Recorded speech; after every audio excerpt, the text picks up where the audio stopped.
What's going on, guys? So today I'm going to do a really quick video on the difference between broad light and short light. So you may have heard this term but not know what it is, and hopefully you will understand it by the end of this video. So basically what it's referring to is the broad side and the short side of the face, or the side of the face that's closer to the camera, or the side of the face that's further away. So we'll talk about broad light first. So we're going to head over to Set.a.light 3D here, which I've got on my computer, and basically when you refer to broad light, it's basically the light is coming from, in this case, camera left, and it's lighting the side of the face that's closest to the camera. So that's the broad side of her face.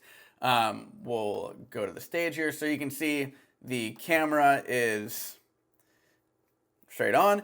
You can't have broad light or short light if your subject is facing you square on. So they have to be at a slight angle. So in this case, she's angled a little bit to her left, and the light is coming from camera left. So that's lighting the broad side of her face, which will then give you an image similar to this. So with short light, same thing. She doesn't move at all. So she's going to stay in exactly the same spot, but now we're going to shift the light over to the camera right, and that's actually going to light the short side of her face. So difference between broad light and short light is just the side of face that's getting most of the light. So all we did, we kept her the same, we kept the camera the same. All we did was move the light from camera left to camera right.